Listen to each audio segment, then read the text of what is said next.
கோவை பீளமேடு கொடிசியா வர்த்தக வளாகத்தில் தமிழ்நாடு புத்தொழில் மற்றும் புத்தாக்க இயக்கம் சார்பில் ஸ்டார்ட் அப் எனப்படும் உலக புத்தொழில் மாநாடு 2025 நாளை தொடங்குகிறது.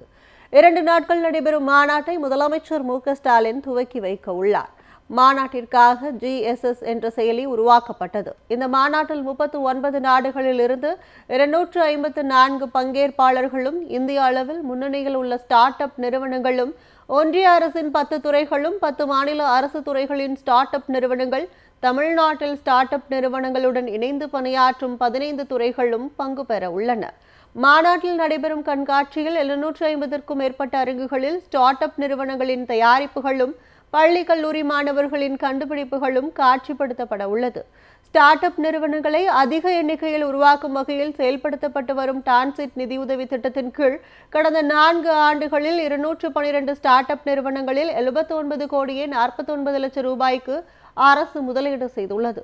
இதனிடையே கோவை குறிச்சி சிட்கோ தொழிற்பேட்டையில் 126 கோடியே 12 லட்சம் ரூபாய் மதிப்பீட்டில் தங்க நகை பூங்கா அமைக்கும் பணிக்கு முதலமைச்சர் அடிக்கல் நாட்டுகிறார். இதில் அமைச்சர்கள், அரசு துறை செயலாளர்கள், உயர் அதிகாரிகள் பலர் பங்கேற்க உள்ளனர்.